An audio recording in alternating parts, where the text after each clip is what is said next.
All right, we are recording. I think I'm missing somebody. Okay. So I want to welcome you to the Black Women's Wellness Panel. This is the second quarter panel for 2021. And we have a new face. We have Dr. Jaleisha Eubanks, who's going to give a short introduction. And then we also have Nia Weeks, who is a lawyer, civil, tell me again, civil, not rights necessarily, but. I think civil rights, because all of it should be civil and should be our damn rights. So. Okay, civil rights activist, lawyer from New Orleans. We have Chef Tracy Vincent, as usual. She is our wellness advocate. She works with the American Heart Association. And we have Ms. Frankie Robertson, who is a maternal health advocate. Hi, Frankie. Maternal health advocate, all things birthing, Black birthing people is Miss Frankie. And I think that is it for the moment. So if everybody wanted to go around and do a little introduction, because I know what I did was a little shoddy, feel free. Okay, since I'm one of the new ones, I'm Jaleisha Eubanks. I am an OBGYN at Ochsner West Bank. I am from New Orleans, graduated from high school in Destrehan. Then I went on to Spelman for college, came back home for medical school. I went to LSU in New Orleans for medical school, did my residency at Ochsner, and I've been working hard on the West Bank for a few years now. So nice. Thank you for asking me to join your panel. Absolutely. I love it. Nia, your turn. Joe, I just want to ask you, are you taking new patients? I am. Sign me up yesterday. Connections being made. Black woman OBGYN forever. Yes, we are few and far between here. So yes, come see me. Trust me, I'm making my appointment yesterday. I'm already in the Ochsner system. So there we go. Sorry, I had a detour. No problem. No problem. I'm born and raised right here in New Orleans. As Erin said, I am a civil rights attorney, but that means that I work really hard to stop. Can you use grown-up language? Use whatever language. It's good. Awesome. I try to stop fuck shit from happening to Black folks, especially Black women. And so that is, I get to navigate people through the criminal justice system, the civil rights system, trying to access the rights that they say we're supposed to have. My primary work is I run an organization called Citizen Chi and Citizen Chi United that's putting together a line base of Black women across the state to become civically engaged so that we can flex our power as the highest voting bloc in the state and stop having crazy stuff happen to us because we're not civically engaged. So that is me. Yay, snaps. Yes. Frankie, your turn. Hey everybody, my name is Frankie Robertson. I'm the founder and president of the Amandla Group. It's a social justice consulting firm focusing on the social and political determinants of health that impact Black and brown birthing people. I am a lobbyist, I'm an advocate. I offer various services through my firm, through project management, just general consulting, but the underlying thing that my firm does is we work to dismantle structural barriers. So our emphasis is on dismantling structural racism and how that impacts us as Black women. And my passion is social justice and maternal and infant health. I'm the mom of two kids, one son born full term and a daughter born 3 months early. I'm also a mental health advocate. I'm working with many stakeholders to remove the stigma associated with mental illness, and just really trying to redefine the expectations society has for Black women in particular, but women overall. So working in the policy space, working in the community space, public education space amongst us on how to just deal with the societal stressors that constantly come our way, but then how to thrive on top of and despite that, especially while we're working to dismantle these systems and structures at the same time. Awesome. I'm not sure. I think Chef Tracy may be en route. So as soon as she's able, I'll let her, oh, she unmuted, I think. Nope, false alarm. So she's en route, and when she is, what is the word I'm looking for? Still, then she will come on and introduce herself.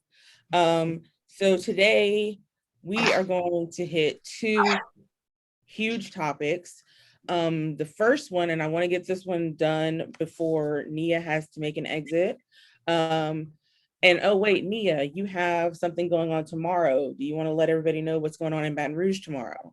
Yes, and also Frankie, I want to get with you too, just putting that out there. And so we were able to work really hard to get the Crown Act passed here in New Orleans. We've had a statewide Crown Act. I know you all may be familiar with for Carter's Act. That one is dope, but it's not enforceable. And so our Crown Act that we're pushing with Representative Candace Newell is happening, but we're also doing one in Baton Rouge and Shreveport and putting together a campaign around Black women's hair that uses their voices and images. And so we're gonna be doing it in Baton Rouge tomorrow. So if you are free or have family and friends that are free between 10 and 12 tomorrow, we will be at the Hilton, the capital city Hilton. And we will have lots of food. Please come eat the food. And we have a photographer that's taking free pictures, and I have a videographer that's going to be doing some interviews. You know, I'm looking at you. Going to be doing some interviews so we can put together a whole package for us to get community engaged with getting this bill passed. Awesome, amazing.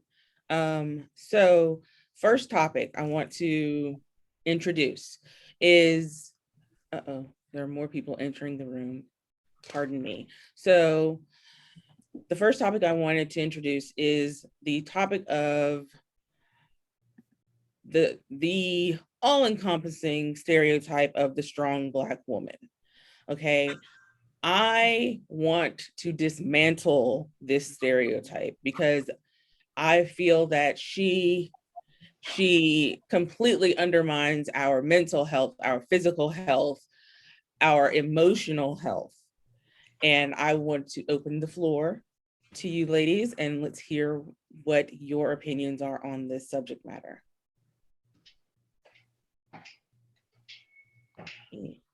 So I'm copying and pasting phone numbers right now, but I actually absolutely loathe that trope. And I teach women's studies at Xavier University, and one thing that I work really hard with my students is to get them to recognize the harm and the stigma attached to being deemed strong Black woman, that it doesn't give us grace to hurt and be sad and scared and just be human and live. And so, it's actually like, be like, oh, you're a strong Black woman. I'm like, don't give me her. I don't want her because she's also sick. She's also tired. She is putting everyone else before herself, that she is not feeling joy the way she deserves to feel joy. I don't want that. I want a Black woman that recognizes all the things around her, does all the great things that Black women do, but also recognizes that she needs rest and that she deserves joy, and that she's not just out here trying to strive for everyone else around her to survive and herself to survive, but she wants to enjoy the heck of the time that she has here. And so I don't want to be associated with that one. I want this other idea of what, vulnerable and flawed.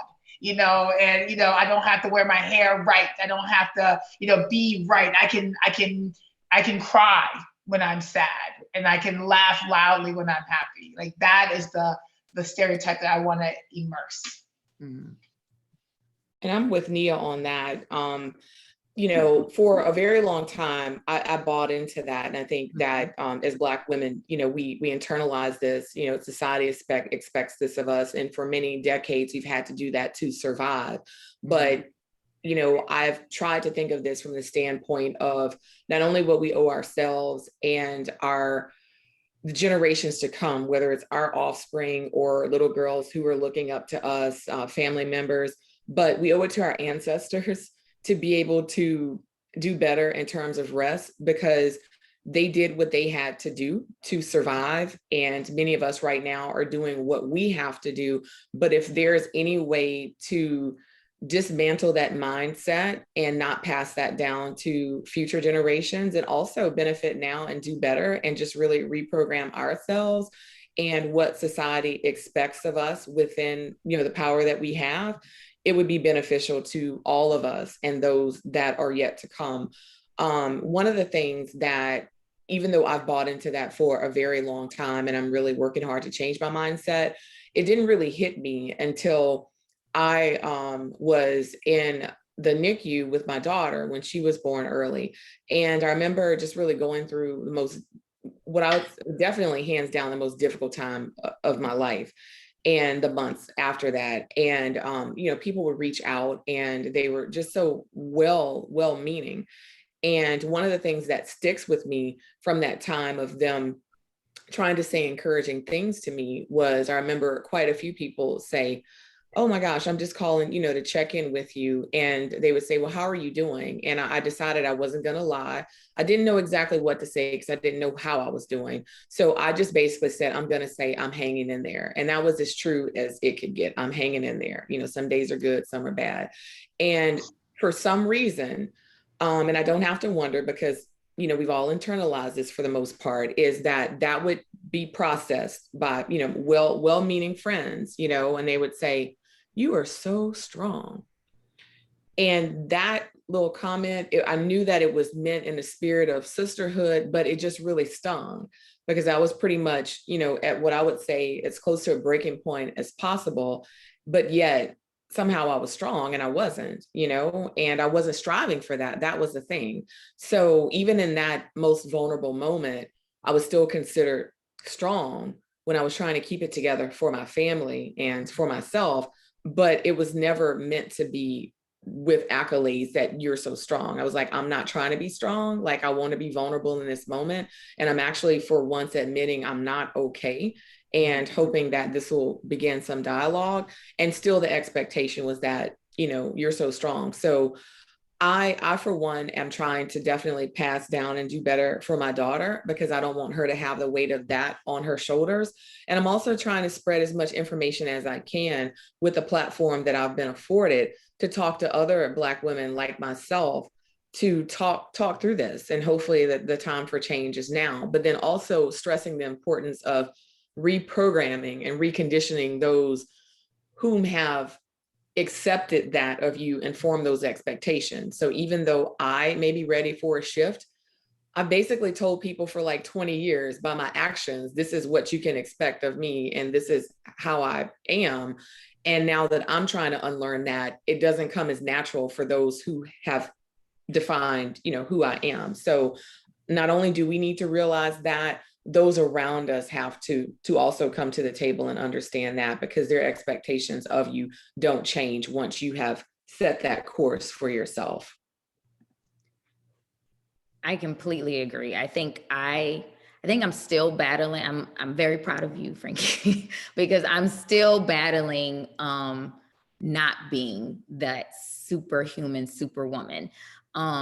It wasn't until recently that I even realized that I had taken it on. You know, I watched my mom for a long time. She's a single mother of 3. She raised us to be great. She wanted us to be great. And we all are. But then she died at 52 from a brain aneurysm because of her hypertension.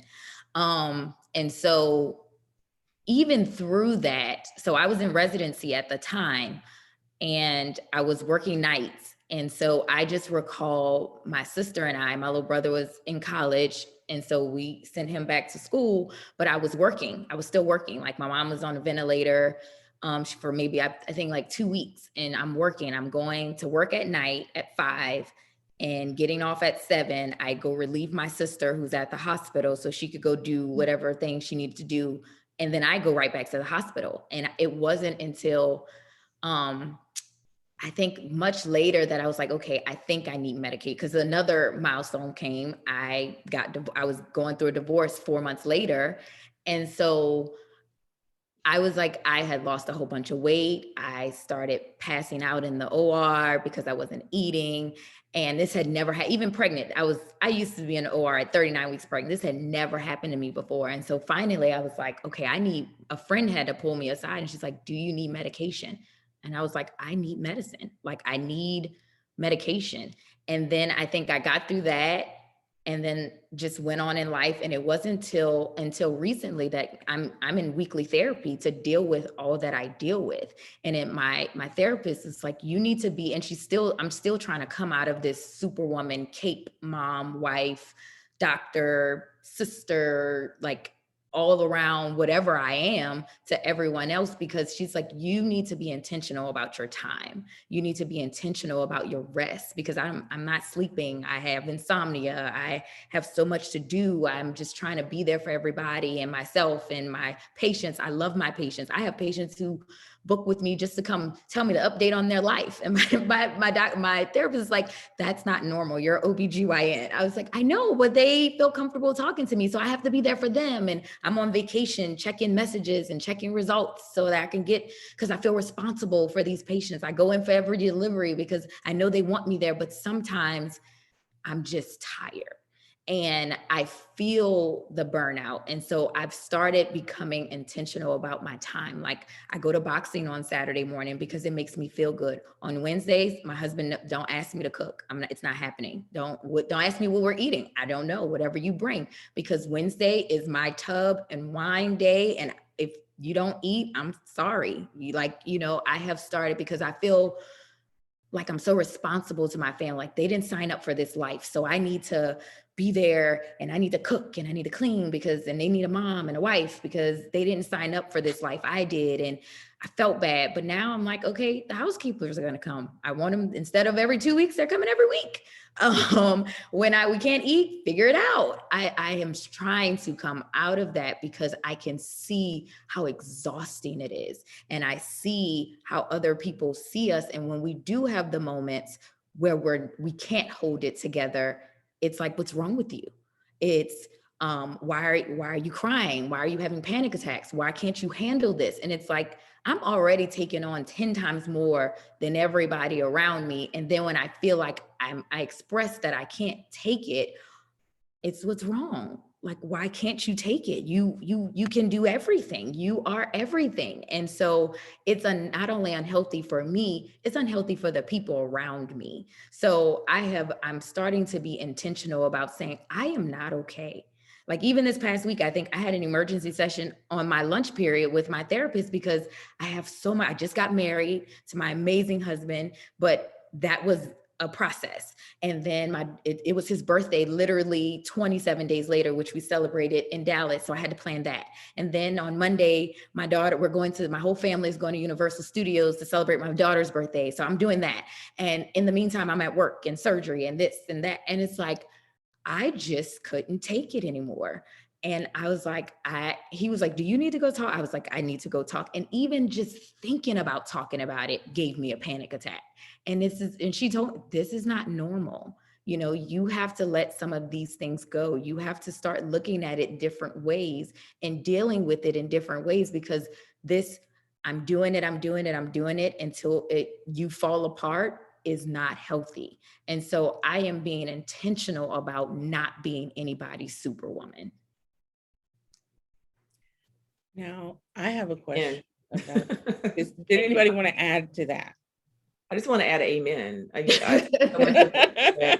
on point. And yeah, I agree with that, being intentional about admitting when you're not okay, as opposed to hiding that. It's still something that I'm working on, but the thing that I'm also striving towards as well is not getting to the point where I'm not okay, and where, like you said, I'm just, so tired and, at the end of my rope, like finding that balance before then, and knowing like I often say, like when my body is whispering and not like screaming at me, and that's a work in progress, but I recognize the importance of that. So I'm really working on that. So everything you said, amen to that.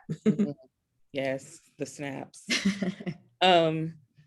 So I was in another Zoom meeting last night, and I heard something that sort of resonated with me, and it makes me feel like maybe this is why we have the superwoman syndrome.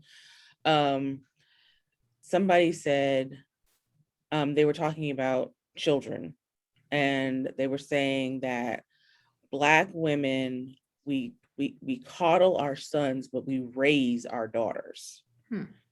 And that's something that triggered like memories for me.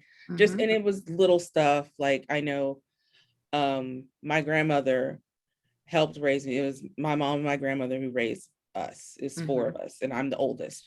So if it would be like, and my brother's 3 years younger than me, so not much difference.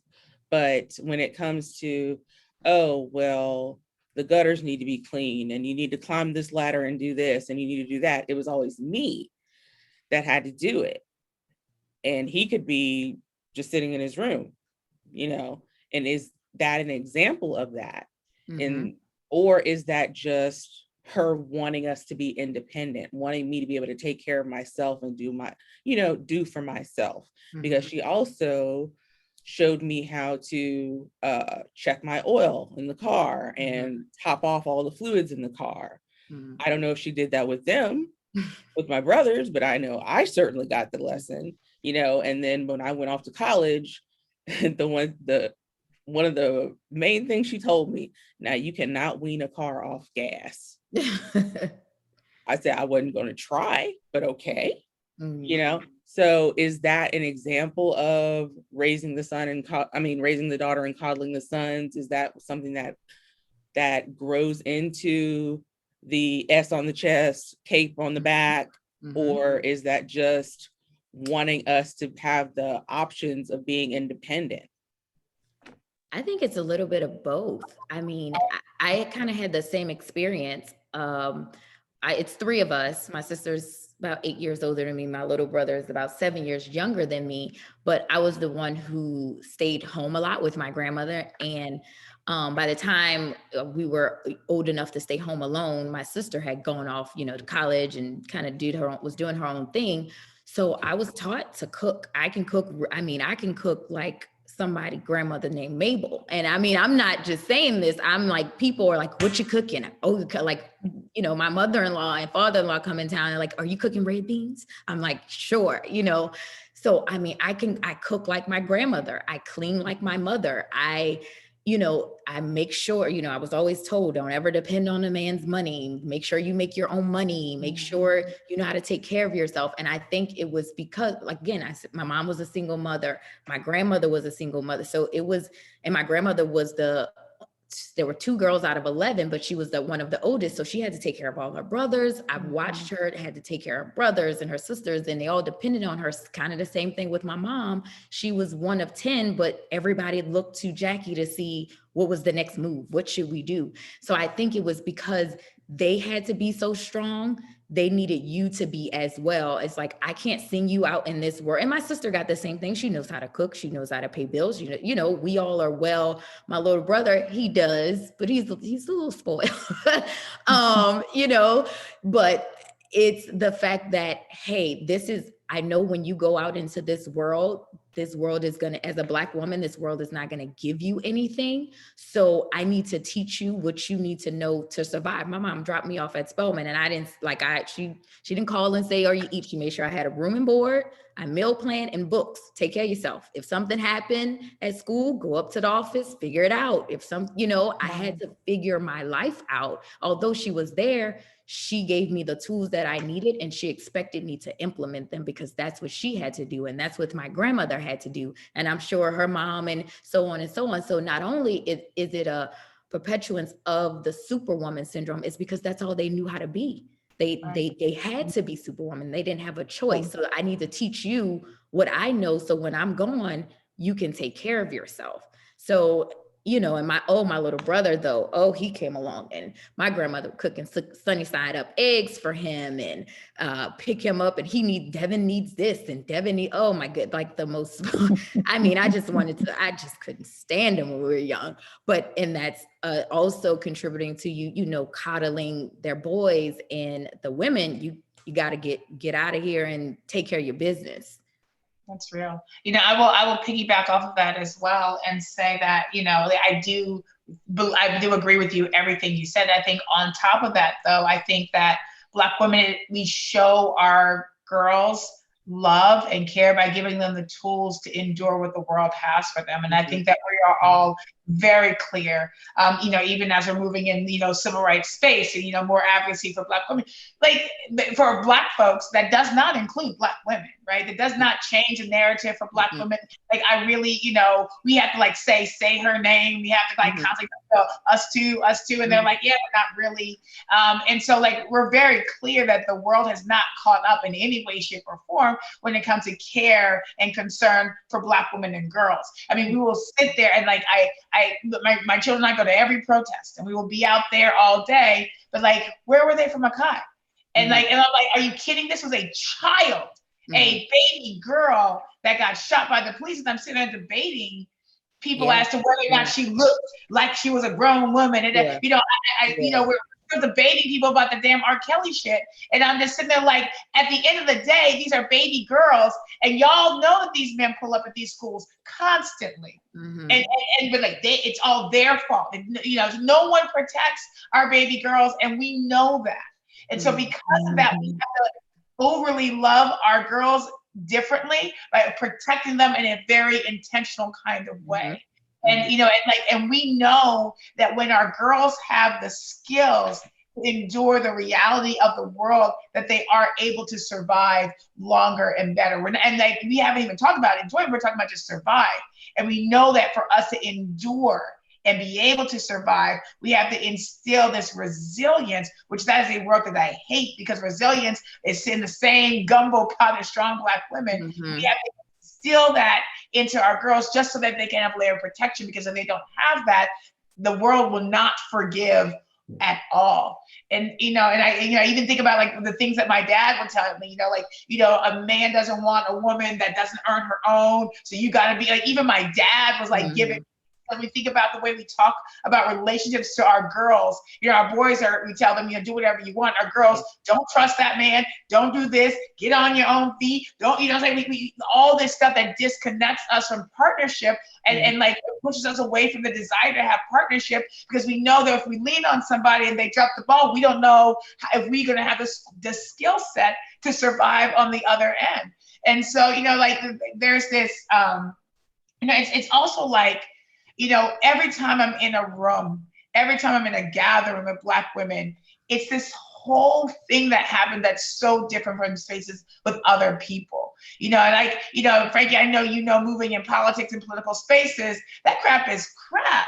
And like the mansplaining, like, you know, Troy Carter's a good friend of mine and I appreciate him in a lot of ways, but like the way he pushed the bill is like he's leading the charge at, you know, for these Black women. I'm like, but they can talk for themselves. I know Black women that can run circles around everything that you're saying. You know what I'm saying? But they feel that, you know, we can't do anything without them, and it's very condescending. You know, you have to kind of smile and go along with it for the greater good. But whenever I'm running with a Black woman, like literally everything that everyone is saying, it's feeding my spirit and my soul. And I've been running around all day with all kinds of people. I love them and it's been great, but I don't feel settled and seen the way I do in this moment. And I don't know none of y'all. You know what I'm saying? Like I've never been face to face with any of you. And I feel so settled and so at peace. I feel like I can connect and do so. I have projects with all of y'all going through my head just because like the connectivity and the reality of what it means for us. Like we know what it is to be Black women navigating this world. Yeah. I just want to say, Erin, I am still now. Thank you for using that word. That is something I'm trying to be more frequently. Hello, everyone. I'm Chef Tracy Vincent. I work with the American Heart Association as their mobile kitchen chef. I've been working around the Baton Rouge community and the food insecure populations to educate people on how to eat healthy, heart healthy specifically, and how to process their own foods and identify foods just with all demographics. I've worked at LSU Health North Clinic. I've worked at the YMCA. I've worked in, I mean, you might even see me on a corner at a Walmart with a generator and a pot, you know, just talking to whomever is going to pass by and listen. I work at community gardens such as Baton Rouge, which is one of our Go Get Healthy community partners. Go Get Healthy is a project of Healthy BR initiative, which is Mayor Sharon Weston Broom's initiative and for the city of Baton Rouge. And it's just always a pleasure to be a part of this panel. Thank you, Erin, for having me. To contribute to the conversation that we're having, I'm totally guilty of, you know, trying to put an S on my chest. And I think it's just something that we learn from the women that come before us and also an expectation in society. So guilty of burning the candle at both ends for many, many years. And I did not feel, I'm thinking this is bringing up so many memories for me. I didn't feel satisfied at the end of the day until I was like exhausted. Like I had to produce. I had to make sure that I had a checklist of to-dos done. And it was kind of that attitude, if it's gonna be, it's up to me. I can't depend on anybody else to get it done. And I know that comes from my grandmother. My grandmother is, you know, one of the many shoulders I stand on. Went back to school after she had children, got a master's plus 30, you know, and, you know, raised her family, raised her daughter to also be strong and to always kind of just shove down her emotions and get things done. Not feeling comfortable being completely vulnerable in front of people. But at the same time, you know, it's great that we're producers, like everyone on here. I will, you know, name a successful person professionally, but at the same time, we have to have those checks and balances. And we're not always good at checking ourselves. So what I will say is that there's a couple of women on this panel, definitely Frankie has helped me check myself so much in a more definitely the gentle manner that she always has. Like, are you resting enough? Do you have enough this? Have you been staying hydrated?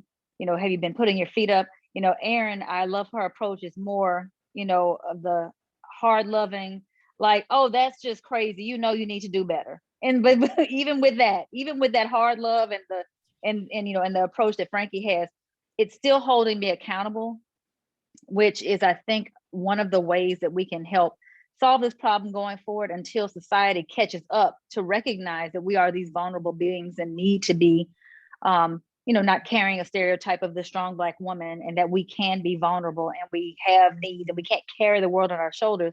Until then, we have to be gentle and accountable to each other. And I think that has helped me, in addition to being pregnant right now. I can't do the stuff that I used to do. And it was emotional for me in the very beginning that I couldn't do the things that I used to do.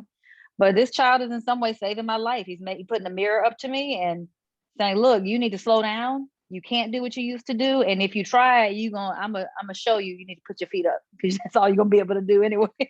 And so Dr. Eubanks, I salute you.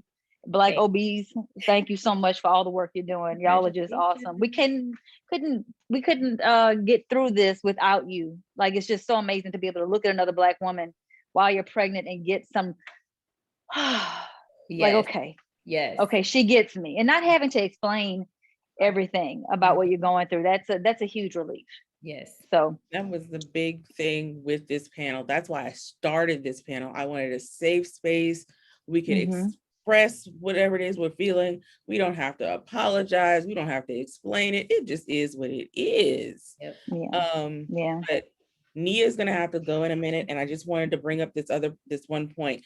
You mentioned that Black women are basically just silenced and not even really seen when it comes to these strides for justice for Black people. It's usually toward Black men. And so, like you were saying, we have to do the say her name and the me too and the us too and all of that.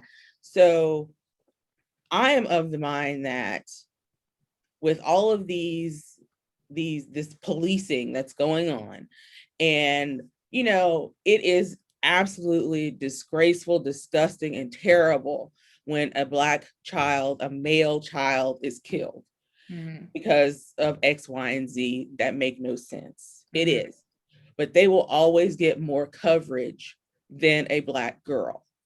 And I am of the mind that this is the beginning, or this is the sort of the encroachment of almost like an extermination of the Black person, because you get rid of the Black women, you don't necessarily have Black children that know the stories. You know what I'm saying? Like, you can have a Black man will go and make a child with another woman, but that child is not necessarily going to get the history that they would get from their Black mother. You know, they're not going to say necessarily that they're Black. They're going to say, oh, I'm mixed, I'm biracial, or some other way to get around it.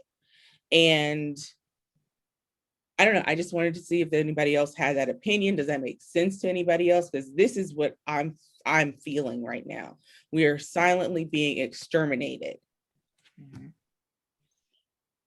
I will say, I think that there's always been a desire to pose harm to Black and brown bodies, right? And I think that the desire for the lack of care of Black and brown bodies is so real. You know, I went to Haiti during Thanksgiving. I'm sorry, I did travel during COVID.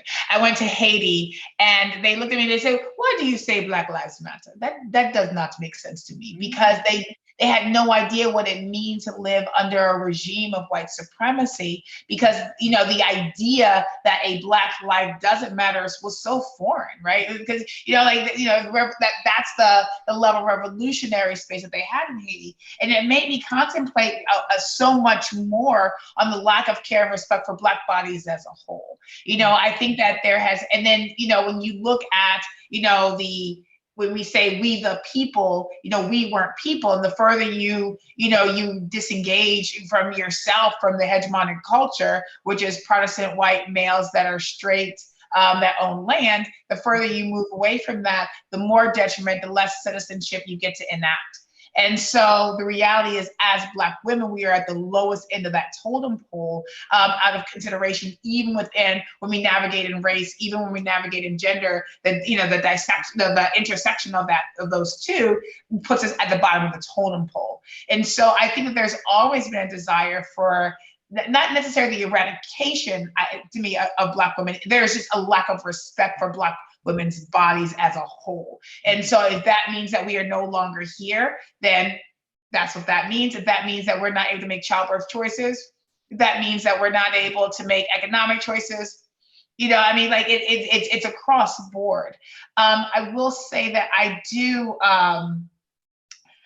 believe that we are emerging into a space where the structural racism and the structural space of white supremacy, I believe it got us shot in the heart, and we're watching it disintegrate. And that disintegration process is uncomfortable for everybody, especially them. And so they're fighting like hell to hold on to their shit. And we are literally have our knee on their neck. You know, it's like, let me tell you something, not one more. And everyone, you know, they're used to us, you know, being pacified. They're used to us. You know, when we think about civil rights movement, it was such an incredible space. But when did we win? I was like, when did civil rights end? Because I don't remember winning. But, you know, okay. But what happened was we got pacified. They gave some a little bit in order to hold on to that shit that they had. They, you know, piecemeal, and that's the space that we find ourselves in now. And our babies, they don't give a shit. When we talk about, you know, I work with low propensity voters, they don't care who you endorse. They don't care how much money, where you went to school. They care about how you're going to change life tomorrow. And that group is growing. And it's emerging in ways that is like, oh shit, like even our people who have benefited from ideas of white supremacy are losing too, right? And so it's like, it's uncomfortable all the way across the board. And so I do believe that there's always been a desire to dismantle anything Black and anything brown and anything feminine. and anything that had a woman's story, and anything that has, because when I say femmes, I'm also including trans, non-binary, including all communities that have any kind of space, within that realm. But that's always been there. But I think that we're a force to be reckoned with. Years ago when our mamas were growing up, they didn't have resources to hold this kind of convening. We're having this kind of convening. I'm looking at Frankie right here, and I'm like, Frankie doesn't even know how I'm going to partner with the Modelo group, and we about to pull off some shit in this thing. I'm looking at Joe, and I'm like, I'm literally have Asha. I wish I could show you. I'm booking an appointment with you right now. I'm saying, like, Tracy, I am really hoping that all of y'all can come out. I want y'all to come out tomorrow, not just to take the pictures, because I think they're going to be dope. I want to meet you, and I want to like sit down and powwow for a bit and be like, this is what we're building. It is not for yesterday. It's not for sometime in the future. It's right now. Right? It's happening right now. And we deserve to like move unapologetically without being cerebral about if it's okay with the men, if it's okay with, our no, like it's not okay for us right now. And we have to push. And I will say that I do have friends that are raising either biracial children, or I have white friends that are raising Black children. And I do feel that they have a desire for their children to have as much richness for their Black identity as they can. That's the experience that I've had, is that they've actually sought my help. And how do I ensure that, because I'm clear I have a Black child. And I know that the world, because I'm with the people that don't like my child, right? I'm clear. Yeah. How do I protect my child from the things that I am clear that's happening? And I know you know better, because this is a space you've been immersed into. I'm so sorry, Aaron. I have to leave in a little bit. I know. But I'm so sorry. I got craziness. I didn't get prepared for this thing tomorrow, and things happened that I didn't expect. And so I'm having to be in that space. But I love you all. I hope I'm going to see you all again soon. Thank you for having me. And we will see you tomorrow. Yeah. Bye-bye. Bye. Bye. And I think I can add to that, Aaron, what Nia was stating. And from a different angle, I think just in general, we have a society that are surrounding us that's always fighting for power and or money or power, and that can bring the worst out of people, and it has, and it's continued. And so if you can convince people that that they have some complex, some inferiority, this has been going on for some time, and we are the product of the strongest people that have made it to the United States. We survived the transatlantic slave trade, plus slavery, plus civil rights movement. So if you're here, you are the cream of the crop. Right. These are the people who live. These are the people who continue to reproduce. And you're professionals. Like, pat yourself on the back. Like, you've come a long way. Yeah. With that said, if I was coming from, if I was a descendant of people who enslaved people that look like me, and who, prevented people like me from, exercising, practicing your own religion, your native culture, not even being able to recognize yourself as a citizen, your property, and you're still sitting in an office next to me. How did this happen? Oh my God, I feel so afraid. Like, oh my God, what they gonna do with this power that they have? You went, and then someone like Joy, I'm trying to remember her last name. She's on MSNBC. She's the first Black woman to have a prime time. Yeah, Joy Reid. Oh my God, she went to Harvard, and she's like an immigrant of the West Indies, and like, people are just like, oh my God, like, what y'all gonna take next? Oh my gosh, you're also in the country club with you playing golf on my golf course. Yeah. This is mine. How did you do this? We did everything we could to suppress, and you're still here. So you just have to recognize what you're dealing with. But what I love about our people is that we are still not hateful. We're still very forgiving and very kind. There is no revenge nature in general by us. We're still just wanting peace, still just wanting to be able to build our lives and have our children come behind us and do well after everything. So hopefully, looking through that lens, we can just continue to be strong, continue to uplift each other. I have to say I've kind of retired myself from marching. I just buy property. I'm like, I'm not marching. I just buy property and I get degrees. So I'm not, that's how I'm going to make a difference. I'm going to make sure the people behind me do the same. Cause y'all look like, oh, the Black people are marching again. Well, I wonder what they're upset about now. It's okay. Right. We're buying up the block and we're Exactly. going to Right. school. So Exactly. yeah, you can just keep looking at us march. Just, you don't have to hand us water in the voting line. I already voted early. Exactly. I'm just going to get around it. I don't give up. So I hope we just continue to look after each other and don't give up. And Aaron, I can get out of control on these calls. So I'm gonna pump the brake. I'm gonna get myself in That's why you're a trouble. part No, of it. that's It's okay. good. You're good trouble. That's why you're here. Yeah, no, that's good because I mean, I feel the exact same way. Like I may not get get into the streets and and everybody has their lane, everybody has their fight, and you have to join the fight where you can in your Yep. space. So for the people who protest, like do it well. For the people who Yes. are in, I talk to my friends all the time, because it was about 13 of us in medical school. And so we're still really good friends. Yeah. And it's about like one of my friends just bought a $800,000 property in one of the whitest neighborhoods in Atlanta. I live in a very clear neighborhood, and it's like, we're infusing in your space. We're going to take all that you've done and all that has happened to us, and we're not going to be trouted. We're not going to be down. We're not just going to protest. That's my form of protest. I'm going to infuse my way into your space.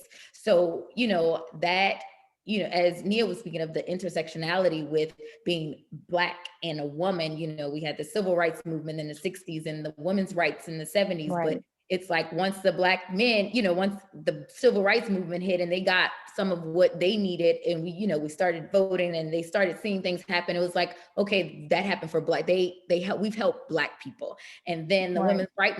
women's rights movement came, and they got their voting rights, and we started getting burning bras and this, that, and we're with all of them hand in hand, arm in arm, but they gave the women something, but Black women were still at the bottom. And we're like, wait, Yeah. what about us? And it's like, well, we gave Black people and we gave women. So what are you fussing about? So nobody came and linked arms with the Black women to say, you know what, they're not getting what they're deserve. And even now, Black women have the lowest, getting paid less than their white women counterparts, and the Black women doing the same thing is getting paid less than their male counterparts. So it's just, we're still there and we have to keep fighting, but it's not about just giving up and saying, well, I don't want any of it at all, because if I'm gonna be here, I'm going to live well. I'm going to be educated. I'm going to educate my daughter. I'm going to, and I had to have a conversation about this recently with an older white lady. She didn't understand why my daughter went to the school she went to. And I was like, well, that's the best opportunity for her. Because she was concerned about how would she feel being one of the only people who look like her in the space. And I was like, I'm always the only person who looks like me in my space. We're so used to that. Yeah, that's our normal. I'm Black, I'm a female, and I'm a doctor. No one ever looks like me in my space. So it's not about putting her in her space, because that's segregation if you want to speak about spaces, but it's about teaching her who she is and how to take that space and be looked at as the leader of that space. So I think we still have a long way to go, but I do see a transition with the generations coming that they're not taking it. They're not just taking it lying down, they're fighting back. They're becoming tech and, going into tech and science and math, and they're taking these jobs and they're infusing themselves. And yeah, I'm gonna be in the office right next to you. How you doing? You're gonna see me. And so I think that's my approach, but somebody else's approach may be the in the streets and the protests. And I think all of it is necessary, because it may not be eradicate. I don't think it's more eradication. I think it's more, we were never counted. We were never valued. We have a little bit now, we've assumed a little bit because we are pressing forth and putting ourselves out there, but we were never counted. There was never, what about the Black woman? That we were never there. And all the more reason to add value to ourselves and to our networks and whomever we can, to kind of take somebody by the hand and be like, well, have you considered this? Have you considered that? Because not only am I trying to get educated, stay educated, buy a property, but I'm definitely taking someone by the hand who's coming behind me or who's next to me. It's like, have you done this yet? Did you take care of that? Because I want all of us to win. Like, that's the only way it's gonna become a movement. I think that's just one at a time. Like each one teach one, huh? Yes, absolutely. And I agree that, all forms of, many forms of dismantling oppressive systems is important. Yes, I actually need protests in your streets. That is me all day. Unfortunately, COVID, slowed that down, this past year, as there was, necessary civil unrest with, health concerns, for not just for myself, but family members who counted on me. So we had, an agreement on things we can do and things we can't do. But, I'm also that person at the Capitol and other things. But I agree that all forms are necessary. But, I do have a tendency and always have the need to share, in community, and just have that form of expression and support that form that is necessary. And it's been very necessary all throughout, history. And I think over time in history, there's some forms that we see, like even with the civil rights movement, you'll see, protests. But of course, we know that wasn't all of what occurred and what was necessary to see the types of systemic changes that we needed to see. So just recognizing that all forms are necessary is really important, and that what one person's style for or preference or ability or access or resources is to affect change is going to be different than the next person. So as long as you use what your resources are, your skill set, I'd say your span of influence and your power, then, it's all good, and even, I heard a lot about, being the only one and being in that space. That's definitely, it can be a form of resistance as well. But then, those of us, in our community who go about things a different way, it's just as powerful. Some people say my form of protest is I'm going to build this community up, and I'm going to invest here. I'm going to make sure my child is at this school or at that school. I think definitely recognizing, like it's been said on this call, that everyone does what's best for them for the end result of seeing change is important, because all forms of this resistance is very necessary. Absolutely. Yes. Another thought before we switch gears completely. When we're talking about the protests and the marching and the demonstrating, how does everybody feel about the sudden emergence of the Stop Asian Hate in the middle of Black Lives Matter?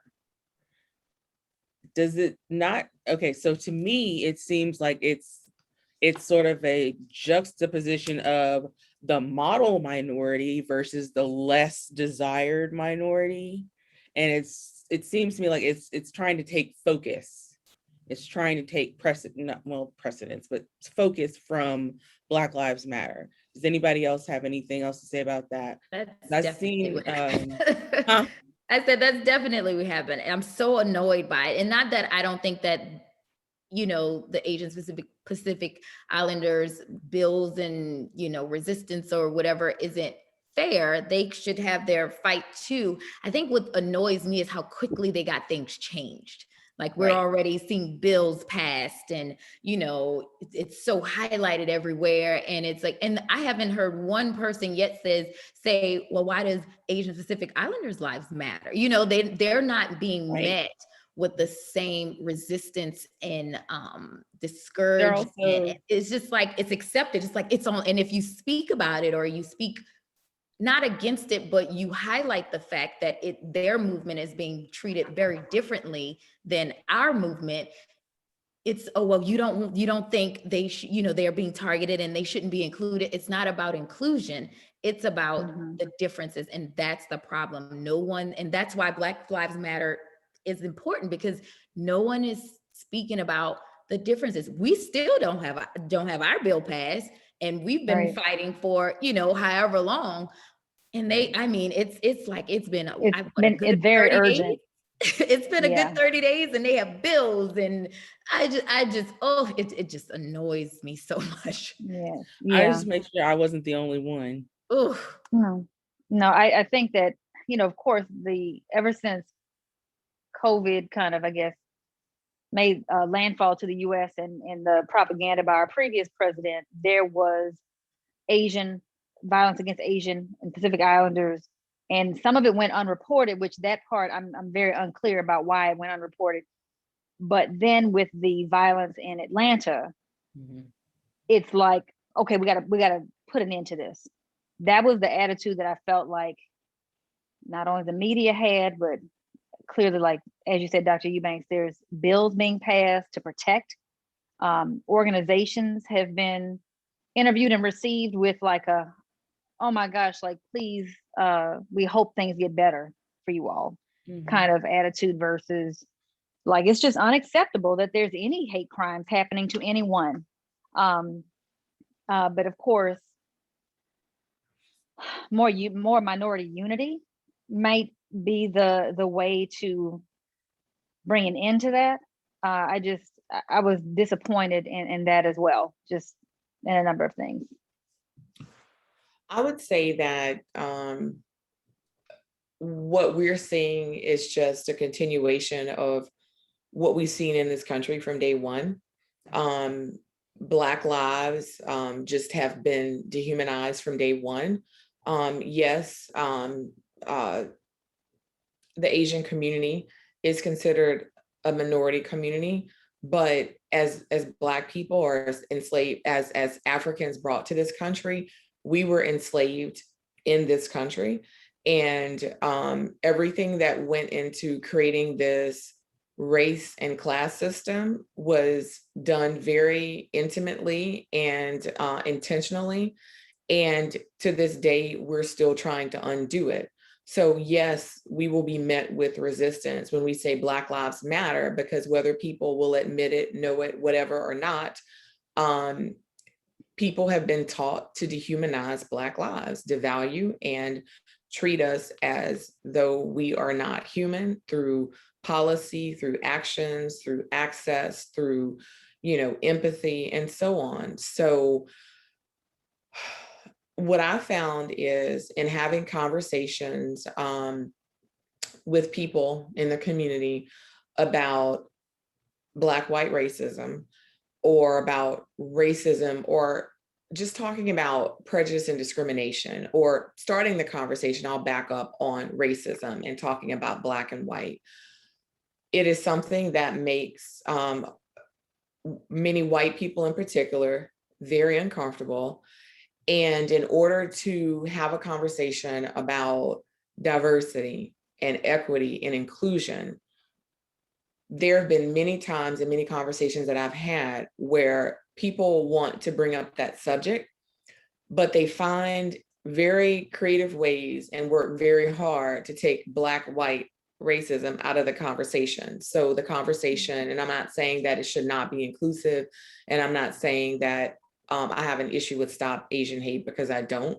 What I'm saying is that when we start talking about oppression and oppressive systems, sometimes it is proven easier to white people in particular, and even other cultures who come in and assimilate it to whiteness and help to oppress Black people, that there are other forms of discrimination that people want to highlight to talk about, oppression, for example, in talking about racism in conversations I've had with folks, and say, well, we need to talk about, violence against Black men or Black bodies. And then they'll say, well, we need to talk about, issues oppressing women.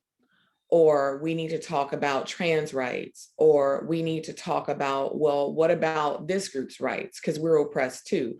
So for the sake of being able to talk about oppressive systems and talk about various isms, people will take out one of the most uncomfortable forms, it seems, which is anti-Blackness, and will take that and put that to the side. So I can't say what is in people's thoughts and all of this in terms of rallying to end Asian hate, which I agree with, but what people can't explain and without admitting their anti-Blackness is, how do you understand violence against our Asian community members, which should be an issue that enrages everyone, but not understand that same rage that we feel as Black people when we are also victimized and killed.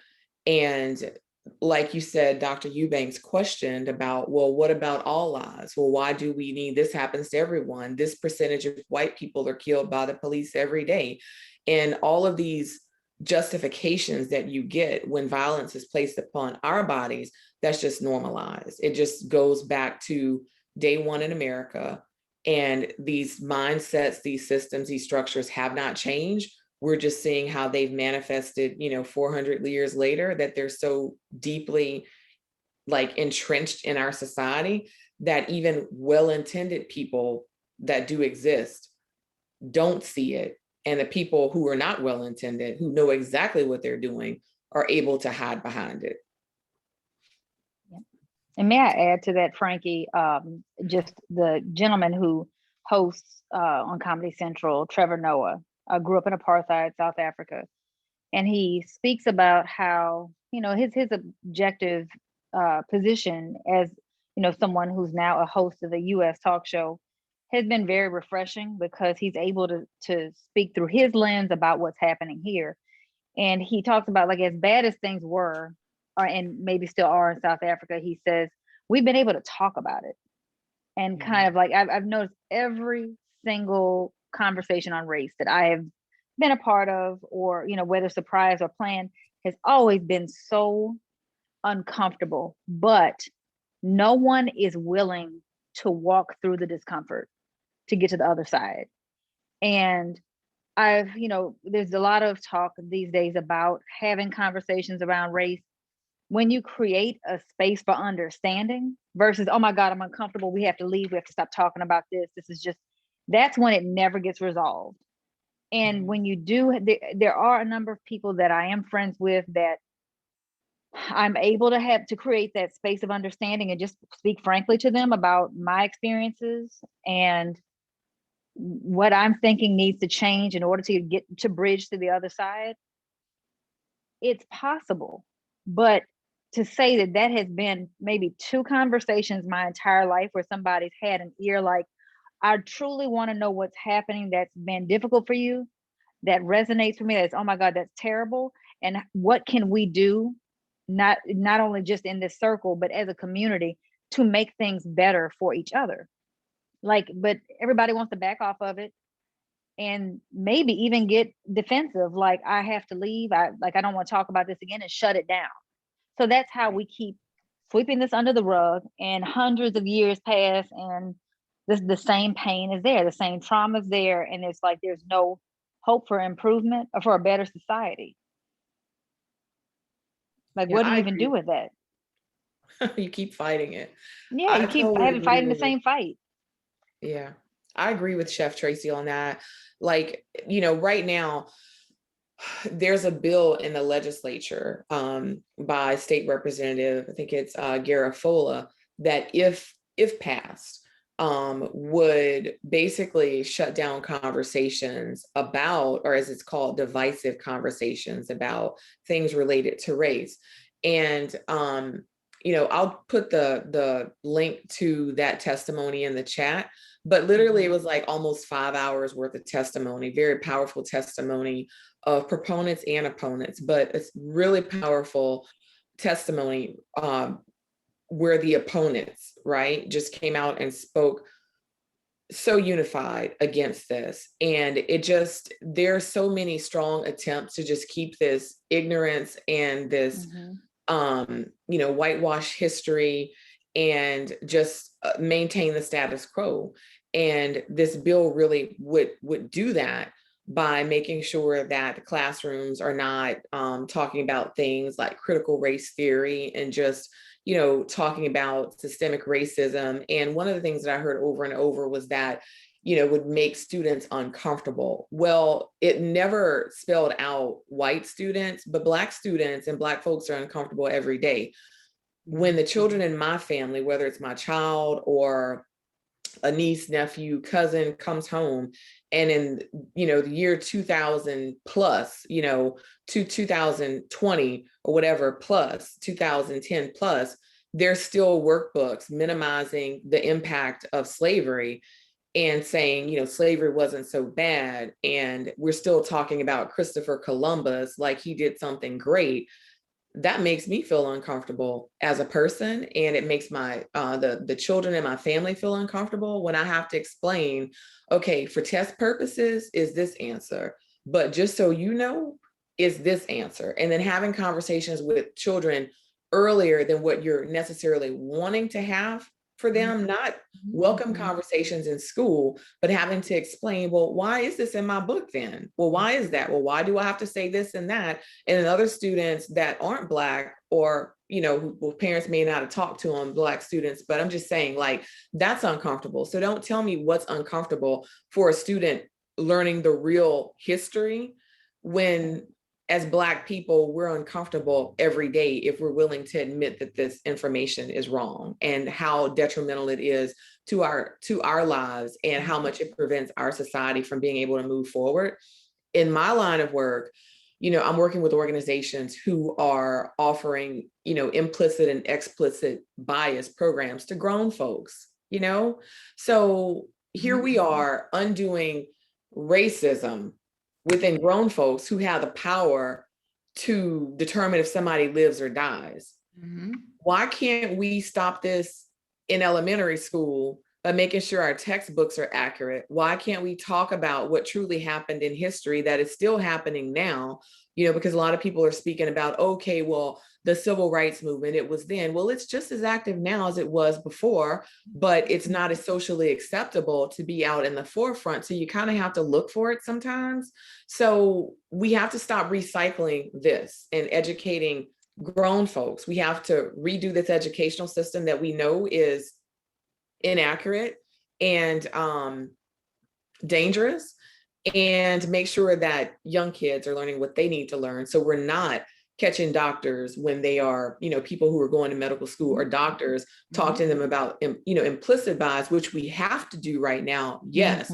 But underlying to that is this whole conversation on structural racism, that it's so in folks' DNA and in their everything that they breathe, that now it's implicit bias. That's dangerous. It's so strong and overpowering in the systems that we've encountered that you don't even know you're doing it. So that's pretty deep, you know, but it's not going to end if kids are still learning the same things that those same folks learn without any intervention. And there's laws in 2020 trying to prevent it. That whole topic is just one that, I mean, I can't even talk about it. It's so infuriating because how can you say, and like you said, in 2020, where you have mixed race classes, that the information being presented that is accurate is uncomfortable? So because, but to whom? Like you said, to whom is this information uncomfortable? Because it's not uncomfortable for my little Black girl who needs to know her history. So we're just not going to teach it to her because it's uncomfortable. So what about the, you know, Indian American kids who have to listen to Christopher Columbus' story, knowing their familial, you know, knowing their ancestry and knowing that he came here and massacred their ancestors? Thank Do you. you care about that being It's just, I mean, infuriates me. I can't even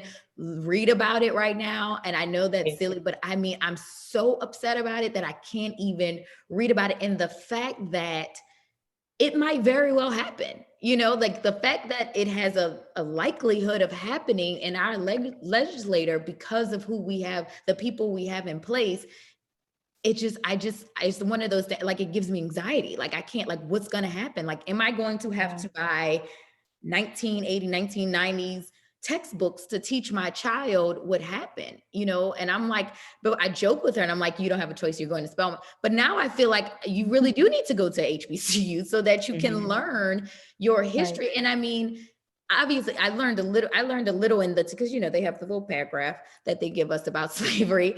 But, you know, it wasn't until I got to Spelman and I learned about, it's mandatory for the students there to take African diaspora in the world. Like, you have to take 2 semesters of it, a full year. And it wasn't then that I learned about the entire African diaspora and how things have affected, and, you know, the oppression and how everywhere in the Caribbean and other, you know. So it's just so infuriating for me that this is even a conversation. Like, why are we talking about editing history because it makes you uncomfortable? Like, that's how much value they place on our lives, on our history, on our ancestry, like on our contribution to this country. Because it may make a select group of students, the majority, okay, uncomfortable, we're going to just remove it. Like, it's just, it's beyond me. I can't even, I mean, and can we speak to that? I could definitely speak to that. I'm sorry. I just wanted to add, like, I am a physician at Ochsner. And so when you said that, I had to write it down, because we are literally going through implicit and explicit bias training. Like, it's mandated. So since the, you know, the George Floyd and the Black Lives Matter, and every company had to declare if they were on board or not, you know, you got all the emails from your, you know, Bed Bath and Beyonds and all the companies, Bath and Body Works, you know, we stand. Nickelodeon. Yes, everything. You get emails from everywhere. We stand with Black, like, they want to be sure that they explicitly say, you know, we are with Black Lives Matter. But yeah, we're going, like you said, we're teaching doctors who are in control of people's lives, and you know, techs and nurses, and who decide if they give these people their pain medication, if they have bias or not. But you have to hear the conversation. Like, I'm sitting there, you know, I'm sitting there on the unit and I'm seeing my patients and I'm charting, and I hear all, you know, my nurses and my white nurses say, oh, because I just don't understand why we have to go through diversity training. I just don't understand why we have to have, like, that's just still, and it's crazy to me, because I watch how because my OB population, half of them are Medicaid by choice. I chose to move over here. I chose to see these patients so that they can get the same care as their white counterparts. But to listen to the nurses who have to take care of them, who I know have bias, because I've had to check a few, you know, on the unit, like, you know, what's going on? Why my patient on this? Why my, you know, she told me you talk to her like this, like, and I hear the conversations of, yeah, because she doesn't need any more kids. And who are you? Who are you? I mean, y'all don't get, like, I'm just telling you, that's a whole nother panel for a whole nother day. But I mean, so you're right. Wow. We have these group of people who are taking care of our African-American community, and they have to get implicit and explicit bias training, and they don't understand. They're disgusted by the fact that they have to, and then they wonder why the stats are the way they are, why Black women are 3 and 4 times more likely to die from, you know, prenatal and childbirth. You wonder why, because you're sitting down having conversations at the nurse's station about how she doesn't need any more kids versus going in the room and checking her bleed. It's just, oof, that's like my point there, you know. Those are a lot of great points. Yeah, the comfort zone can be like that thing that, you know, you stay in to be comfortable. It's a very dangerous thing as an adult, that inflexibility, and you just want to stay within the realm of what you think is comfortable and correct and just, and, you know, it's just, they don't realize that they are imprisoned by that state of mind, and the amount of freedom and peace that we would have if we were working together and thinking outside of the box and looking at each other from a position of at least professionalism, if not love. Like, I'm a nurse and I'm supposed to take care of this person. So I should put on my care hat while I'm at work and just disregard whatever I think, whatever I was trained by my parents to believe, and indoctrinated to believe before I even became a professional. Like, that's just like, wake up, wake up. Yeah, that would be too right to do. Touche. Because Right, like when you right. think about it, so let's just imagine this nurse that Dr. Eubanks is talking about, and someone, and I just stretch my eyes, not in shock, but just that stings, because I've heard some of the conversations before, and I've accompanied people to appointments, and just seeing the difference in care based upon what I received and what someone else received, as insurance, vary between public and private, right? Okay. All right, I don't know what that was all about. Okay, so that's me with feedback. Mhm. So what I was going to say is that when you have a person that is like this nurse treating someone in that manner, and then we go back to the conversation earlier about the lack of empathy for Black lives, when we as Black people are outraged about our treatment in the criminal justice system and just in society as we move innocently about. So how there would be a reduced level of understanding and empathy for us, because the arguments are often, well, as Black folks, then clearly we did something wrong to deserve what we got. So then the argument then with people who are so deeply indoctrinated in this beliefs of white supremacy, and have to undergo implicit bias training, that when people ask why there's maternal health crisis, then they're not the ones thinking, okay, well, I stressed my patient out because she sensed that she thought I shouldn't have any more children, or she picked up on everything that I don't think that I'm showing. Well, that same nurse is going to go home at night and not think twice, because that Black woman in that room, apparently it's a personal responsibility thing. So, if she's sick or she's bleeding too much or something happens, then it was something because something she didn't do and none of what she did. So it just goes back to that devaluing our lives and dehumanization, and just being so right about where we stand as Black people, that then you don't even question that, because one, we need a savior complex. Two, we're not capable of taking care of our own bodies and our own lives. Three, if something went wrong for us systemically, it's not a systems-based level. It's going to be because we as Black folks did something wrong. And unfortunately, that is the mindset that we're working to dismantle, but not so much the mindset, the systems that support and allow this mindset to manifest and thrive without consequence.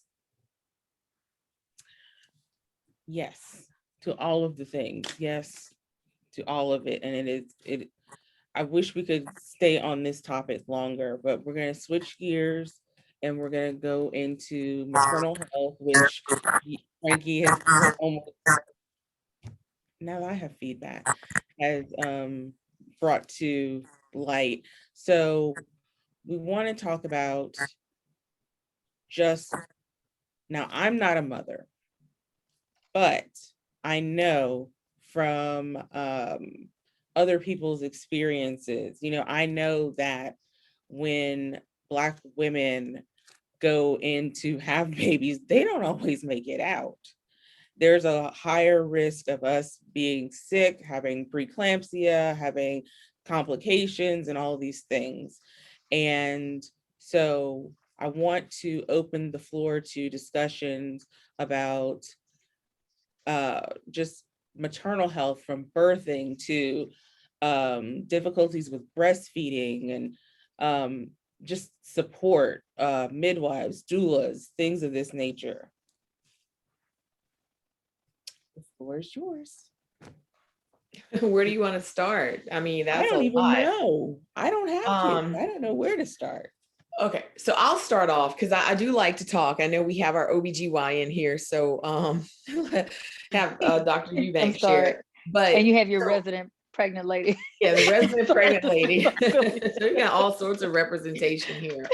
So, okay, so I've worked in maternal child health for 12 years. My introduction to maternal child health started as the state director of March of Dimes here in Louisiana for 7 years. And after that, worked in advocacy and government affairs for 5 years. So 12 years with March of Dimes up until last year when I started my own firm, wanting to take my maternal health focus to a different level, and be able to really chart my own path and share, focus on the areas that I felt were really important, as a Black woman with lived experience, but then also maternal health expert.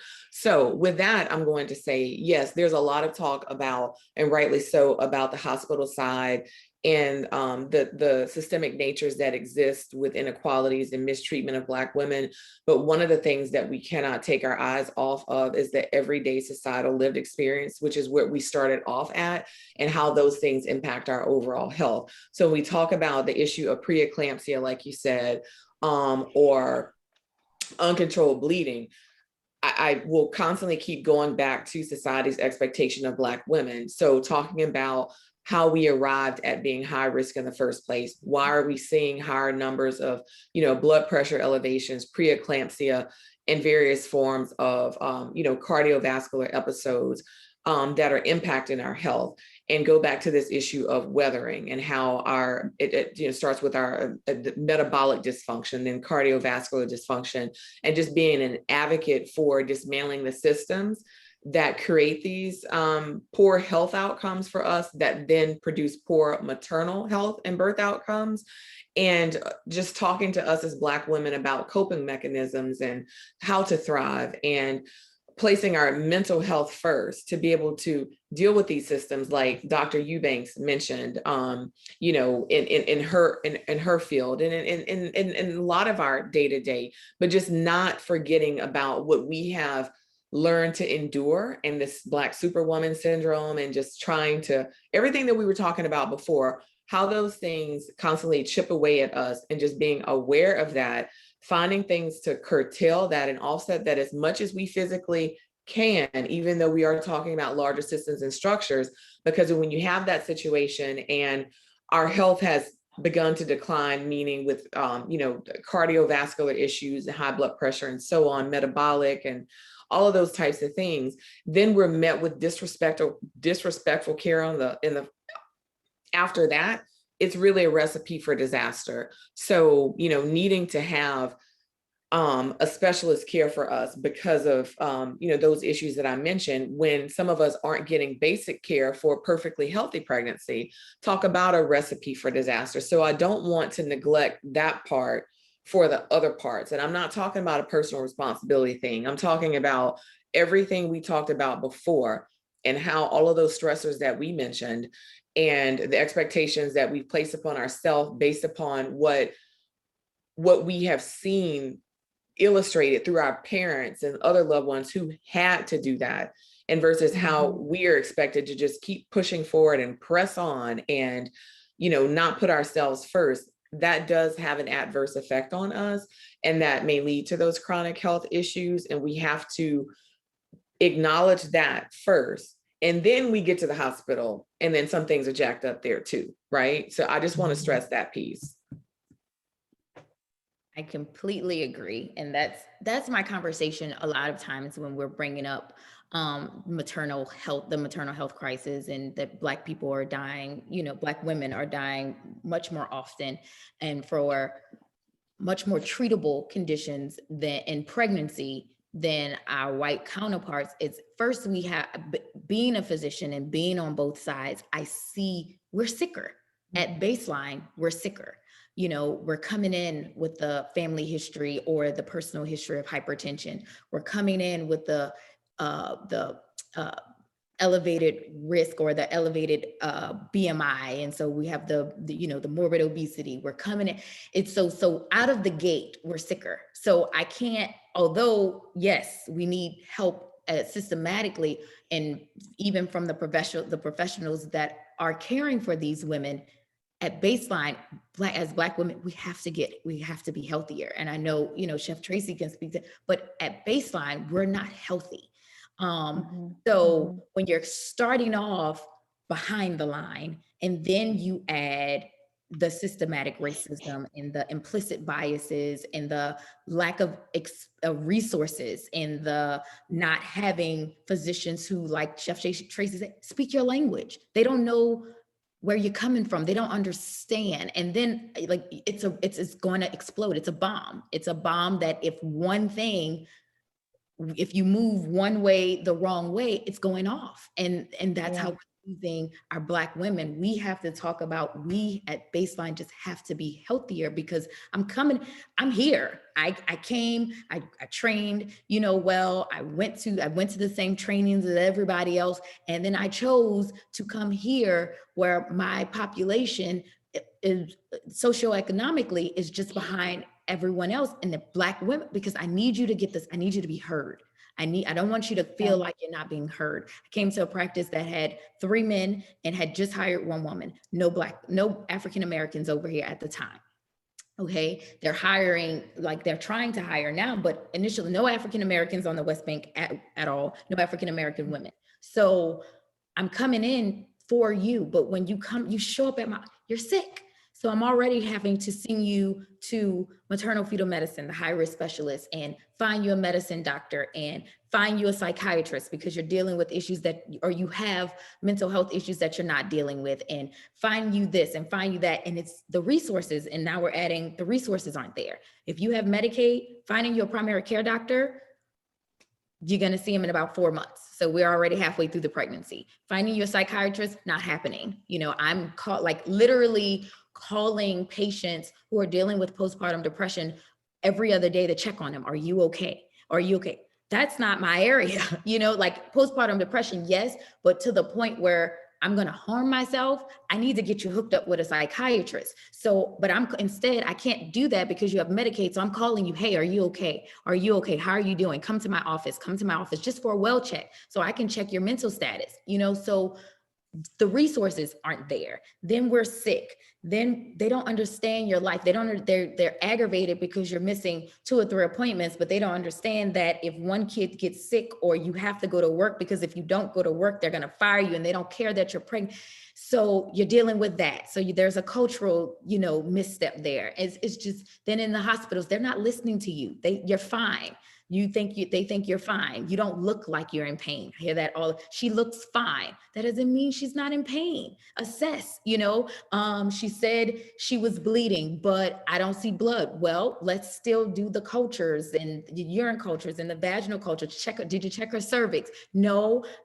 So if you didn't check her cervix, how do you know she's not bleeding? So it's just so many things. And for my young girls and my mom and my older women, I have to have conversations. Do not ever leave this office without getting heard. Do not ever leave this office without your question answered. So many times I'm like, any questions, any concerns? Okay, tell me what I just told you, because I'm gonna just be honest with you, I can't stand doctors. Like I have friends who are in the hospital and I'm like, okay, I had a friend whose brother had heart surgery. I'm like, she's also my trainer. I tell her, okay, put the doctor calls. I'm like, put him on speakerphone so I can, translate. Y'all, I barely understood what he said. I'm like, wait, what? Back up. That, they minimize, oh, well, he didn't wake up out of surgery and he's on pressors to keep his blood pressure up. And he's just seeming like that's so normal. I said, that's not normal. Ask him, when do they expect to take him off the ventilator? And how low is his blood pressure? And how many pressors is he on? And that's because what he's telling you, although he seems very calm and he's like, we see this sometimes. Yeah, we see this sometimes in emergency cases. Like you forgot, but had I not been there, she's okay, because you don't know anything about pressors and you don't know what's normal and what's not, but they're going to make it so you don't know the questions to ask. So they talk to these people and they have no idea what you're talking about. They're like, okay, all they can say is okay, because how can I formulate a question to information I don't know? You know what I mean? So I'm teaching my young girls, tell me back what I just told you.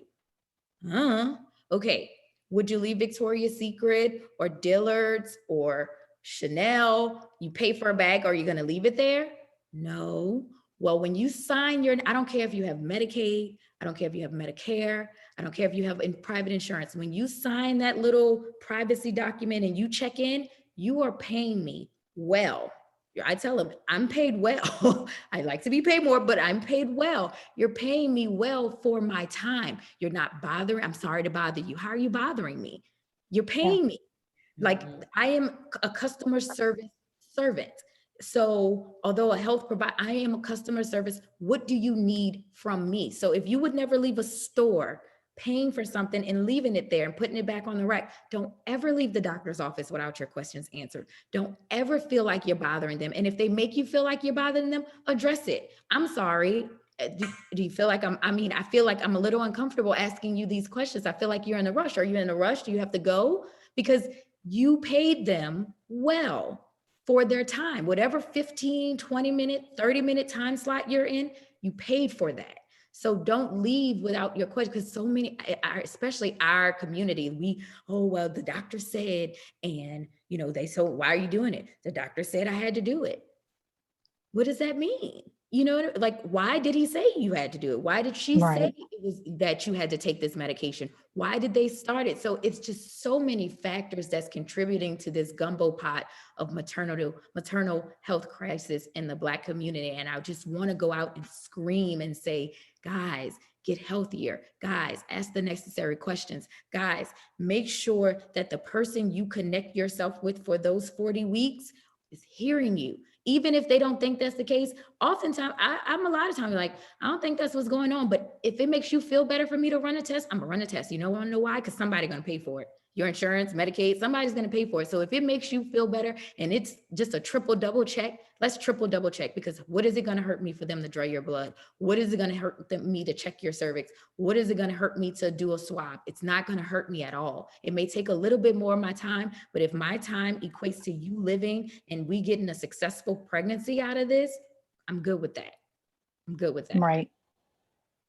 It's funny, I have similar conversations, not about 40 weeks of pregnancy, but when I do cooking demonstrations, I'm always like, okay, so you don't trust your family or your friends, but you eat anything in the grocery store. Okay, I'll just continue chopping this onion. Anybody got questions? It's like you eat a pack of Oreos, but have you read the label? Can you pronounce the stuff that's on there? Are you preparing yourself with a good foundational health? Are you advocating for yourself, even again, wake up as you live your life, like get off of automatic. And patient advocacy, what you speak of, Dr. Eubanks, is so critical, but there's such a culture there that has to be broken down. Like 2 generations ago, I think that, like, I have family members who, grandmothers, aunts who I care for, take to the doctor, and they approach going to the doctor like they're gonna take a quiz and they have to make an A. And I'm like, don't try to pass the test, tell the truth. Right. I feel fine. And, but you had a completely different version of the United States that you grew up in. The food may have been safer for you to eat, even if it was highly processed. You may have been more physically active. You may have lived off of the land. My generation is growing up off of highly processed foods, fast foods, just a high stress life, very little sleep. Everything is always on, from your cell phone to your television. You can stream any program that you want at any time of day. So you can easily be dehydrated, underfed, undernourished, overstimulated, depressed. You can just be walking through life with trauma and it be a normal. So when you go to the doctor, don't try to pass the test and just get through your blood pressure exams and whatever. Like, tell them what's going on so that they know what they're dealing with. And fight for yourself in the interim between your appointments. Like, make sure that you're eating the right foods and that you're getting the physical activity and that you're staying hydrated and getting enough rest and doing the best you can. Self-preservation. Yes, self-preservation. Absolutely.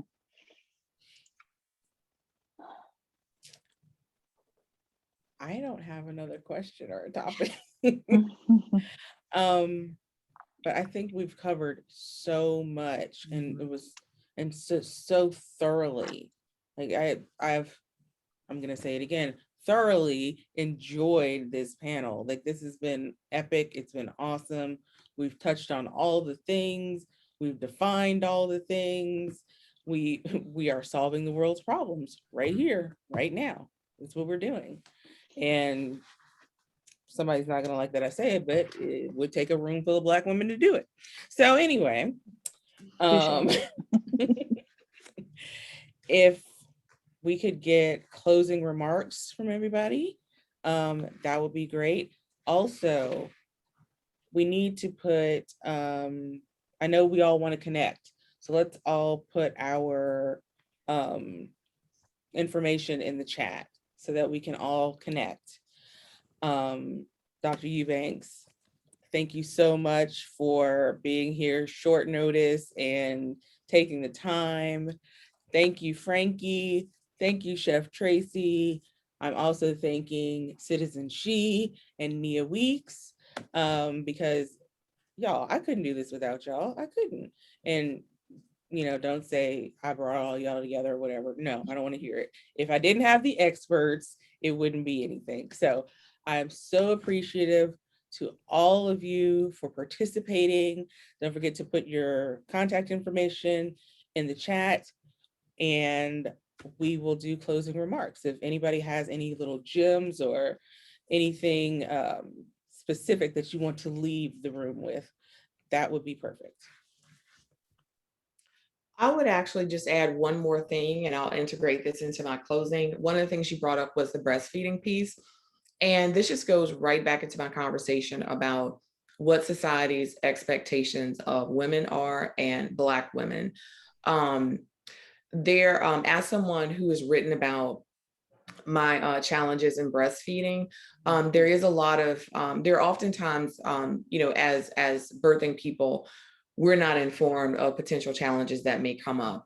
And for us, particularly as Black and Brown birthing people, oftentimes some of the types of jobs that we have are not supportive of that journey in our lives. So we find that sometimes for us, we're going back to work sooner because we may not be able to take, half a year off, 6 months off, 2 months off, for some people, not even a month off.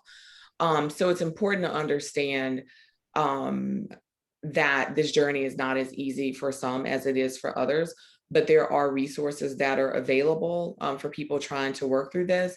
And as a society, we have to be more open about the challenges, and that it's not really a one size fits all for everyone. Just because someone had success breastfeeding doesn't mean the next person will have that same success or success as they define it.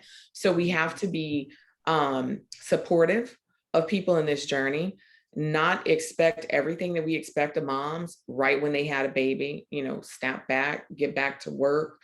All of these things that have become like commonplace that are not healthy and aren't really normal, right? They've been normalized, but they're not normal and they're not safe. And it puts a huge amount of pressure on moms and birthing people. And we just have to counter, these expectations. So when I had difficulty breastfeeding, I wasn't in tune to, how stress inhibits your body. So with my baby in the NICU, me trying to work really hard to get milk, knowing that she needed that for her survival and supplementing with human donor milk, I fortunately had an opportunity to write about that by way of my relationship with my client, National Birth Equity Collaborative, through their connections with Essence magazine. So I wrote about my NICU journey and challenges breastfeeding. So I just want to say to moms to be, to moms who are postpartum right now, please don't let society determine what your expectations are for yourself and what you're able to do. Know that there's resources out there, but we have to take back what these unrealistic expectations are. We can't be these master powerful pumpers and breastfeeding moms, and then we're back at work, or we're doing all the things that society expects us to do, and that there's going to be challenges. And for those of us who endure challenges, if we're more forthcoming in sharing them, then it will not be as foreign to other people when they experience those same challenges. So I guess what I'm saying is just normalize some of the things that are commonplace that we don't see when people are posting on social media about how beautiful postpartum is and how I snapped back and I've done this and done that, that people are really struggling. There were struggles for me. I didn't want to talk about them right offhand, but I have started talking about them. And I hope that it, helps the next person understand that they are not in a bubble in a world by themselves, and that, these things, are commonplace sometimes, but we can work through. So I just wanted to close in with that. That's so good. That is my spiel all the time to my postpartum patients. It is so essential to do what your body tells you to do. Like the blogs, especially like nowadays with all the homeopathic, which I'm down with, I'm good with, but it sometimes gets to the point where it can be overwhelming, because if you aren't feeding your baby from your body, and if you aren't doing this and that, you aren't there's so many rules now, and everybody's researching these rules, and there's so many opinions now that's available through the internet and social media, that patients get so bogged down in, well, I can't use, like, I can't pump, and I can't, and there's no milk coming, and this and that. And it's like, what I need your baby to be is fed. Like, I need your baby to be fed. However you get that done, if it is your desire to breastfeed and you're doing it, okay, do it. If you can't and you have to supplement, your baby is alive, healthy, and fed. That's all I care about. And so feeling that guilt of not being able to do what society is saying you're able to do, like take care of the baby, I tell them, leave the child. Like, give the child to someone. And I know, especially new moms, they feel so guilty. As like, well, I heard the crying. I want you to give the child to the father, grandmother, whoever's helping you, if you have that support, and leave the house. Go get a manicure, go get a pedicure, put your phone on do not disturb, and tell them do not call you unless it's emergency. Because if you aren't mentally healthy and sleeping, you aren't okay. And then the baby isn't okay. Sleep when the baby sleeps. To the house a mess, oh, well, you just had a baby, like when you go back to work at the end of if you quit that job tomorrow, or you can't do that job, it's going to be posted the next day. Don't let those people stress you. That's what I tell my pregnant. Do not let those people stress. I will write a letter in a minute. What you needed to say? You needed to say you need a 2 weeks off. So I wrote a letter today. The girl said she works at a restaurant and she's on her for 11 hours for 4 days a week. I said, oh, well, we're going to do 6 for 3 days and see how that does. She's like, yeah, can we do, because she's about to take her FMLA. Well, with FMLA, you only get a set amount of time. Now, if you take it before, that's on you. So if you take all of your FMLA before the baby's born, then you have no time for when your baby's, what you need me to write, I will write it. Because at the end of the day, these jobs don't care about you. 99.9% of the time, they care about the production. How much are you producing for them? So you take care of your body, you take care of your baby, and you make sure you be intentional about your rest. Whatever you can't do, you can't do. Whatever you can do and you want to do it. If you don't want to do it, don't do it. It's simple as that. So I'm so happy that you bought this, because that is the number one maybe the number one reason, number one and number two, about I'm told when my patients come in with their postpartum depression, well, I just feel so guilty because I can't, I'm not cleaning and I'm not cooking and, I'm hurting. So I can't hold the bag. So I feel bad that my partner, that's what they're supposed to do. You carried it for 40 weeks. Give them some time. They can carry it around for a little while, or I'm not producing and my baby's not getting all the nutrients and the vitamins. And I'm like, hey, here are food bank. Now, milk bank numbers. If you want to go to a milk bank, they're screened, they're safe, just like blood. If you don't want to do that, you don't feel comfortable, give them supplement. We've been getting formula since the beginning of time. That baby is going to be fine. So I think that is so important to push the narrative of, you have to do what your body tells you to do. When it tells you it's tired, rest. When it tells you the milk's not coming, don't push it. Don't be sad about it. Give them formula. As long as your baby is healthy, you're fine. So I'm so happy you brought that up. And this has been such a pleasure to do that, last minute or not. I think it's so important to be a part of things like this so that we can get that other side, because we don't have a lot of African-American OBGYNs here. And so to be a part of this is allowing me to spread this information to masses of people outside of just my patient population, because it's so important and it's so detrimental to our mental and physical health. Thank you. And I guess I will close again. I also just stating that everyone, if they could check in, being a wellness chef by trade, I always ask people to stay hydrated. Take your physical weight, change the units to ounces and divide that in half. That is how much water you need to drink every day. That is going to help you detox, eliminate toxins. You should be using the restroom at least once a day. If you do it more than that, fantastic. I'm happy for you. Making sure you're eating at least 3 meals a day. Black women, I'm tired of hearing that I haven't eaten today. I'm just so tired of hearing that. Like getting the dinner meal at like 7 o'clock and saying, oh, I haven't eaten. Come on. What fuel are you running off of? And it's not about being guilty about the past, just do better going forward. Starting the hour after you wake up, even if it's unsalted, unroasted seeds or nuts. I ate almonds for 1.5 years for breakfast and I'm still here. And they were unsalted, unroasted, and it did wonders for my hair and skin. And protein kept me locked in until about 12:30 when I could finally stop and eat lunch. So just think about, pause and really think about what you've done for, Erin, was that self-preservation? Yes. So yes.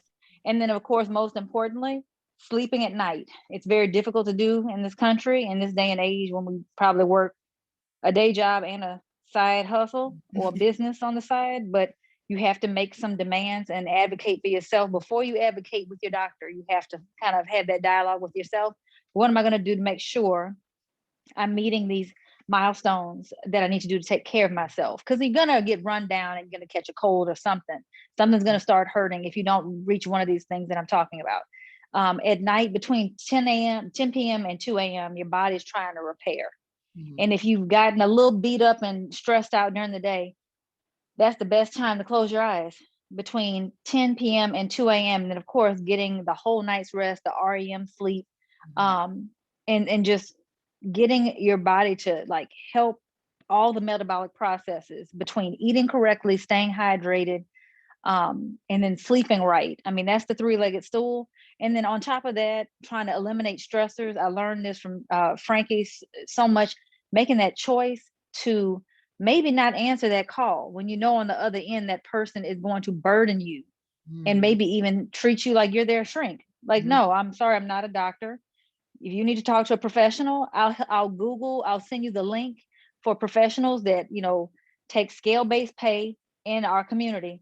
I'm not a professional psychiatrist. I cannot help you. So, and it's not to say that we're being cold-hearted. You will want to be helpful, but you will get pulled down too if you stop what you're doing and get off of your water and your hydration, your sleep, and your eating schedule. It's very fragile. Self-preservation is so fragile.